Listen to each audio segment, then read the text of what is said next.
ce que nous vivons aujourd'hui, nous sommes dans l'effondrement.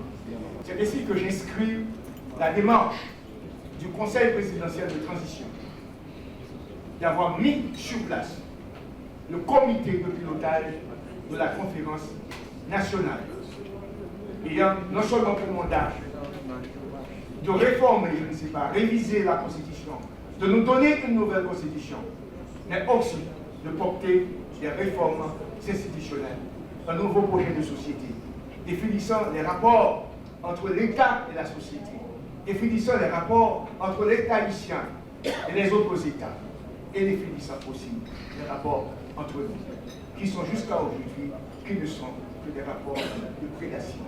Aujourd'hui, nous sommes face à l'histoire. Nous qui sommes ministres, moi qui suis ministre, je ne suis pas ministre, je suis un missionnaire.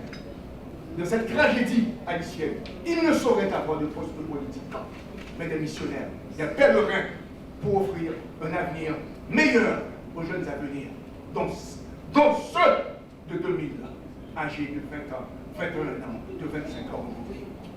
C'est leur avenir qu'il faut construire dès maintenant. Et c'est à eux de construire maintenant, dès maintenant, leur avenir en les accompagnant. L'accord du 3 avril 2024 a été clair de tracer deux voies. Des consultations sectorielles qui a été réalisée par l'ex-député Thierry Tardieu. Beaucoup de secteurs ont été consultés. La seconde orientation, ça a été la réalisation des assises de la conférence nationale. Ces assises ont été réalisées entre janvier et mars. Ces assises ont été retransmises à travers les télévisions, les réseaux sociaux. Les assises tenues dans les 10 départements du pays. Les assises tenues de la diaspora, notamment aux États-Unis, Miami, New York, Canada, Montréal, France, Paris, et aussi en ligne, République dominicaine, Chili, Brésil. Madame la ministre, je vous félicite pour cette initiative. Même lors que la date a expiré, mais nous sommes encore dans le cours, puisque le texte final n'est pas encore transmis.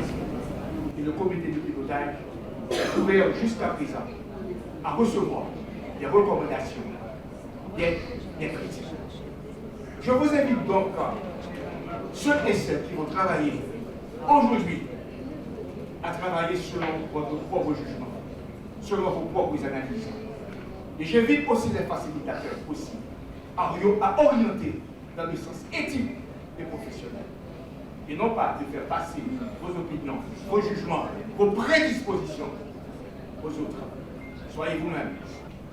Je suis particulièrement heureuse de prendre la parole à cet atelier de lecture, de présentation des remarques et de validation des recommandations des organisations féministes et féminines qui s'inscrit dans une démarche démocratique, inclusive et structurante pour notre avenir collectif. Le ministère à la condition féminine et aux droits des femmes réaffirme aujourd'hui son engagement ferme à faire de l'intégration du genre un axe structurant du projet de révision constitutionnelle. Cet engagement s'inscrit également dans d'autres obligations internationales d'Haïti, notamment la Convention sur l'élimination de toutes les formes de discrimination à l'égard des femmes, CEDEF, et la résolution 1325 sur les femmes, la paix et la sécurité. La révision constitutionnelle offre aujourd'hui une opportunité unique de corriger les inégalités historiques, protéger les droits fondamentaux des femmes et inscrire l'égalité des sexes non pas comme un principe secondaire, mais comme un fondement même de notre contrat social. Ce travail est d'autant plus nécessaire dans ce contexte où les femmes haïtiennes, bien que premières victimes des crises économiques, politiques et sécuritaires sont également mobilisés pour reconstruire la paix. C'est lancement une bataille collective pour réparer, refonder et relancer Haïti sous base égalité. Je dis à mes amis, il faut nous couper fâché avec discrimination qui a fait sous femme, qui fait femme par côté décision à prendre. Les nouveaux parlements à 3 grandes femmes sous 120, avec un sénateur sous 30, ça femme va le dire. Ça au café. Ministère de la Condition Femmes et droits femmes a continué de défendre vision ça.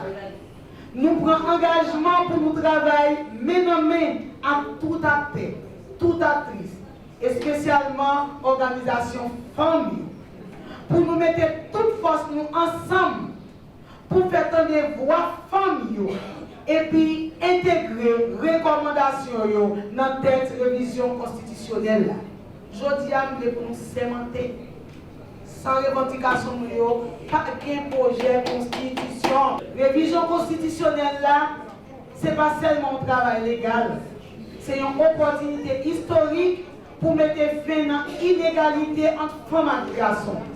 Pour mettre base en Haïti qui reconnaît droits femmes actives comme droits fondamentaux. Dans nos ministères conditions femmes et droits femmes, moi déclaré ouvert officiellement atelier lectif, revendication, remarques et recommandations pour intégration perspective genre dans le cadre de révision constitutionnelle là. Je vous encourage donc à poursuivre les travaux avec rigueur et ambition, respect mutuel et ouverture, afin que les propositions issues de cet atelier puissent être consolidées, harmonisées et portées avec force dans les espaces décisionnels.